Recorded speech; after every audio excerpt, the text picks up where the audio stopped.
Hey y'all, welcome back to Bowls with the Bard. My name is Cakes, I am your host. Today we are talking with Renea Brown. Renea used to hate Shakespeare, so it's a little ironic that a little black girl from Kentucky would turn into a broadsword wielding, Elizabethan dancing classical actor. She also twerks and uses Megan the Stallion music as a vocal warm up, so you know she is a well rounded human being.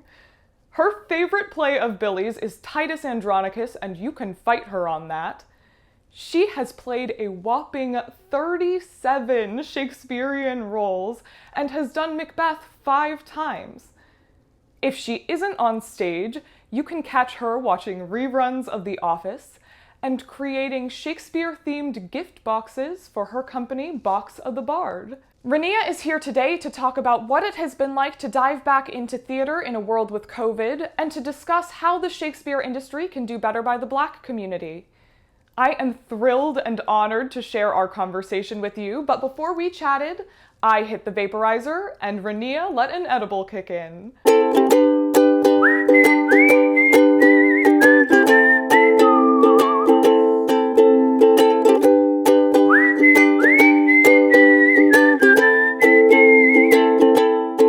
All right, y'all, we are back talking plague things with Renea Brown.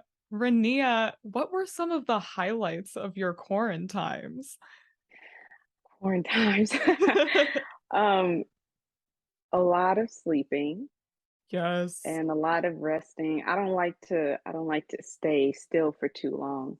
So it definitely made me sit still, sit alone with my thoughts. And also, I mean, not to get all heavy or whatever, but I stopped drinking alcohol during the pandemic because it was becoming a major problem. And and the there are times when you do have an issue with drinking where you're like, oh no, this time I'm gonna stop. No, Monday, Friday, I'm gonna stop. But when I gave myself the ultimatum of like, either you're gonna do the work or you're gonna drink, you can't do both, then I it was actually a tough decision for me. So I did. I stopped drinking during pandemic. And so I can give you the exact date Hell yeah. Good for you. That's such a or how hard thing to many do. it is. It's rough. Okay, so I haven't drank in 797 days. So That's like 2 years. amazing. Thank Wow. you. Congratulations. Good for you. Thank you. So that was my major highlight of Awesome. quarantines. Awesome. I vibe with that. I drank for a short period in college and I learned very quickly that it was not for me. Not for you. So, yeah. Yeah. Um, but that marijuana life, not too shabby. Listen, it's great. It's so beneficial. Truly, truly, it calms my anxiety so much. Same. Same. Good, good. Well, now that we're kind of popping out of these quarantines and we're emerging back into the world, you've kind of had a chance to like dip your toe back into the world of theater. How has that been for you? It's kind of like when you fall off of a bike and then you get back on it, except for the bike has the gears switched and you got a scrape on your elbow and it's like how do I get back to this safely? How do I readjust? So it's a little bit of whiplash of like, oh right, we do have to follow these rules. Oh right, we do have to take a break. We do have to, we don't have to, but like, yeah, I probably should wear something other than pajamas to to rehearsal. It's getting out of the Zoom life and coming back in person, but also just the spirit of people, um, seeing people's faces and feeling their energy as opposed to just sort of seeing it on screen. It's like, oh right, we have to readjust to this. So sometimes I deal with anxiety too, and it can be a little sound was like overstimulating for me. So I started with, I don't think I started with, but recently with Nollywood Dreams, there were 6 of us in the cast, but we were such a rambunctious group. The sound was overwhelming. And then with Midsummer, there were 14 people in the cast. So my sound is still learning to readjust, but it's exciting. You can feel everybody buzzing and bursting with like, what's the thing we're gonna do now? Yeah, I feel that. I like to say I was fortunate enough that I came to see you in Midsummer on a night that I think your puck was out. Um Oh, and but it was electric. Like it was so much fun to watch that show. We had to wait like a little while longer to get seated and get started and all of that. And it was really exciting because the audience outside, normally when you get that understudy announcement, you feel a little bit of a like lull, like the audience is like, oh man, okay, we're not gonna get to see like the cast. And for whatever reason, like that night people were like, oh okay, it's Puck, they've got to take their time, they've got to get there, and people were so excited. And when y'all took your bows, it was like the most wholesome thing in the world because y'all were up on stage cheering her on just as much as the audience was. And yeah. that felt like a great, like, COVID full circle theater moment. How Yeah. how was that on your end? Oh my gosh, I gotta give a huge shout out to Sabrina because who stepped in for Puck, who normally plays Snug.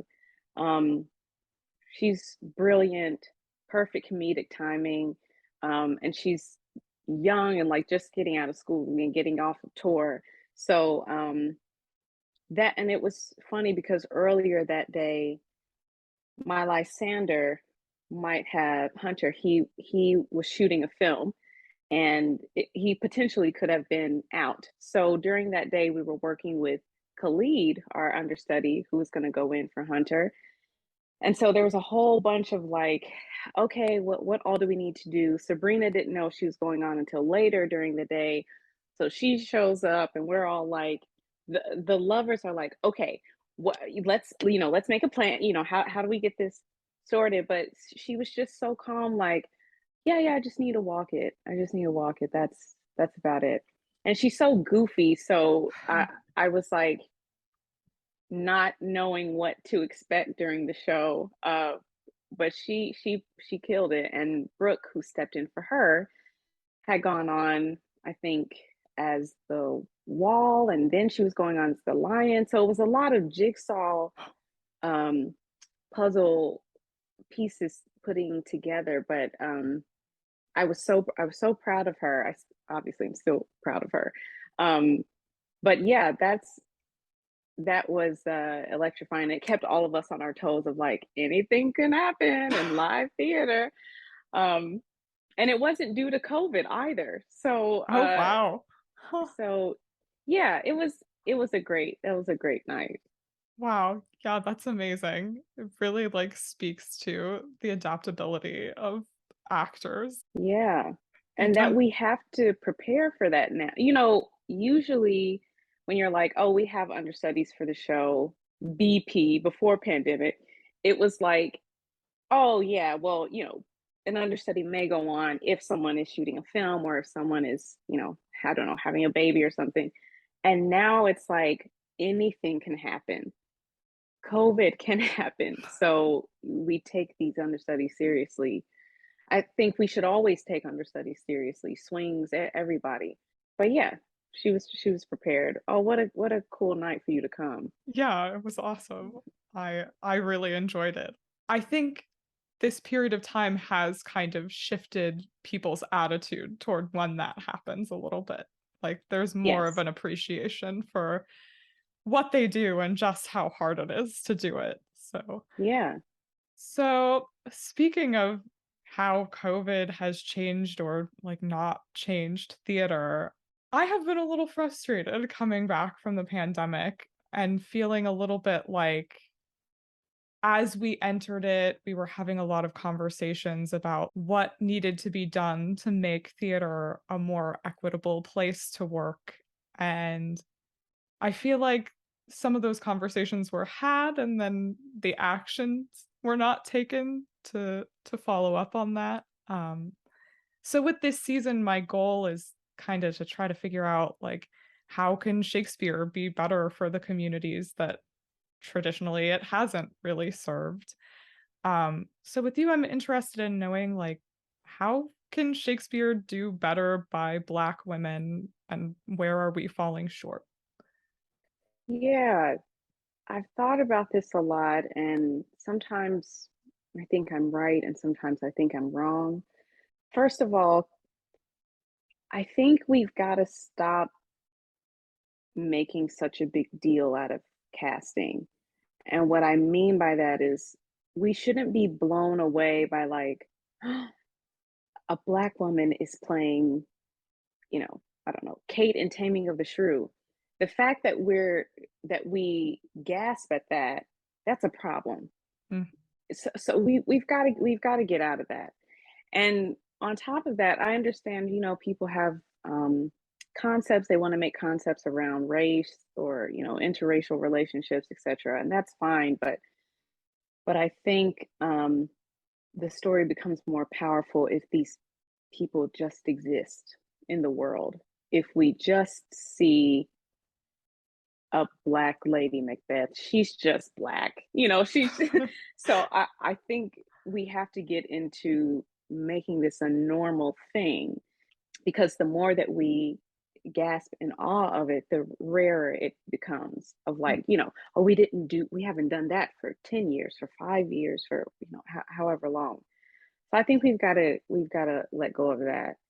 And then the other thing is like, it is not on the actors, it's not on Shakespeare, it's on the theaters themselves to go into their community, um, into their surrounding communities. And if their community where the theater is does not reflect people of color, then they need to go further out. And when I say reach out to them, I don't mean pass out flyers. I mean, you need to have like a get to know us week. You need to give out free tickets. You need to provide free workshops for their kids. You need to have some sort of incentive to welcome people in and say, "We want you here." And the more you have people come into the theater, they will buy tickets. There was a when we were at the building museum, there would be some nights where we'd be, we're just down the street from the Capital One Arena. And a couple of nights, I just saw all these black people just coming out. And I'd be asking them, like, who was at the arena? They're like Kendrick Lamar, Kevin Hart, the OJs, whatever. And I'm like, here is an audience. There should be no reason why theaters say, oh, we can't, we're trying, we're trying, and I see 8,000 black people walking around DC. I'm like, no, and that's not, at the Folger. That's just at theaters at large. Like, these communities exist. You've just got to do the work to bring them in. And so that's how we do right by black women, black people, by brown people, people of color. You can get them on the stage all you want, but if you don't have the people who reflect our world coming in, then what's it all been about? I love that. I feel like having lived in DC for 10 years, it feels like community is an element of Black culture that is so, so, so valued. So that just makes so much sense to me. Yeah. Um, I know like coming to see your Midsummer, there was a feeling for me and my boyfriend who is half Black that was like, finally, like a cast that reflects this city in an equity Shakespeare show. Um, Yeah. yeah, yeah, and yeah, I'd love to see more of that, and then I think kind of getting to what you're saying, more of those people even being from the community that the show is going up in would be lovely as well. Yeah. Um, yeah, thank you for all of that. I really Yeah. appreciate that insight. I was talking to Jacob, who's one of my favorites, and I don't know if I'm his best friend, but he's one of mine. But his name is Jacob Mingtrent. He played Bottom, and we were talking about, he had this interview, and he said, "Listen, I don't I don't really care about getting to know Shakespeare better. He's dead." And all of what we know is like what we read about, which is very little about him and his personal life. So why do we put so much onus on Shakespeare himself? We're the ones who are here now. So it doesn't matter about like, well, what would he think, or what was he thinking when he wrote this, or maybe he didn't, you know. And I love that. And I obviously value Shakespeare because he wrote these words.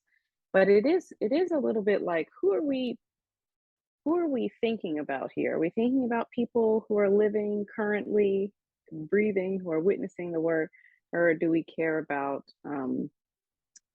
pleasing the past and how things used to be done? So yeah. Amen. Yeah, and I mean, piggybacking off of that in terms of making things more exciting and worth repeating over and over and over again, like, do we want to see the same words done the same way over and over, or Mhm. do we want to see how different people can influence those words or change those words a little bit? Because who cares if we ad lib in Shakespeare a little bit? It doesn't matter.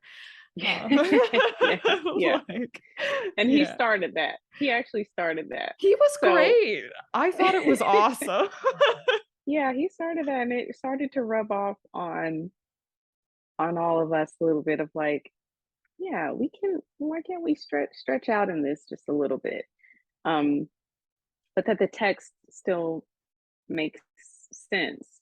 Nowadays we don't say, oh, Juno, or by Jove. We don't say that. And so when Yeah. the first time I heard him say Black baby Jesus, I thought, are there's this feeling of like, are we allowed to do that? Are we allowed to do that? But yeah, he takes such liberty. I respect him as a friend and so much as an artist. So yeah. It's brave in Shakespeare with people who have those super strong opinions. It's brave, but I felt it added like a touch of freedom and authenticity that Yeah. can be missing from Shakespeare sometimes. So, I guess to wrap things up, kind of going against one of the things that you just said, but are there any like plays or characters in particular that you would like to see with the influence of the Black community? Yeah, I really want to see an all black Antony and Cleopatra, Ooh, okay. because, and this is a whole other podcast episode, but like, and I just see the title like, was Cleopatra black? And I remember years ago when I first started my professional journey, I was in a dressing room with all white women, and they were talking about how someone had mentioned, you know, that Cleopatra should be black, and they were like almost yelling of like, she wasn't black, she was Greek. Like, we have this information. And for some reason, I hadn't come into my voice yet, but I didn't say anything. I just listened. And it also pissed me off that they were talking like that while I was in the room, and didn't acknowledge me. But I thought, like, are there not black Greeks? It's just like, were there not yeah, I don't know. I'd like to see like all black things just to see what would happen. What happens if these people are just existing? Um, because I think when you start to introduce, like I said earlier, if you start to introduce half the cast is white, half the cast is black, then it becomes a play about race. Hmm. Um, and so I'm like, well, yeah, well, what if we just do Antony and Cleopatra, but it's all black people? What would happen? I'm also interested in stepping into roles if shows are not all black, of like the roles where I'm not supposed to be. Hmm. Um, I want to play. I think I made this comment on one of your posts. I want to play Amelia. I'm gonna play Amelia because there's nothing in the text that says that she is, white or whatever. I want to play Tamara and Titus Andronicus. Ooh, hmm. Um, so yeah, I wanna shake things up and just see what happens and how we as an audience have to adjust, how a director has to adjust, but without us messing with the text, because the text supports a lot more than I think we give it credit. Hell yeah. I can't wait till I get the opportunity to see you do all of these things because they will happen. Thank you, thank you. So yeah, speak that into existence. I will, I will. Good God, please. um, awesome. All right. I think that that is a good place for us to wrap up. Renea, thank you so much for coming on the show. When I came up the idea for this season, you were one of the first people who came to mind. So Oh, I was overjoyed that you agreed to come on. So thank you so much. yeah, thank you for having me. And I want to say you're one of the first people that popped up once I tried to like figure out how to make my own algorithm work for me. Um, I found you and was like, this, I need to follow you. You're so smart. You're so committed to the work. This 10,000 hours of Shakespeare, like kudos to you. That's awesome. And I don't know if you realize like how this rubs off on other people. Like when I saw that, I was like, why am I not doing this? And I started to think about the amount of time that I've spent. I'm like, does that add up to 10,000 hours? Why am I not, not just the shows, but like watching shows, reading again, rereading plays. So yeah, you've relit another fire of like back in the gym almost. So Oh, thank you. well, thank you. Thank you. I'm glad I could help with that. Yeah, yeah. Thank you so much for having me. Of course. If you enjoyed today's episode, you can follow Renea and Bulls with the Bard at the handles either on your screen or in the description. Please rate, review, and subscribe. And tune in next week as we chat with Peter McHale about DC's new chapter of Drunk Shakespeare and how the Shakespeare industry can do better by mixed race individuals. Until then, bye y'all. 1,000 sighs to save. Oh, lay me where sad true lover never find my grave to weep there.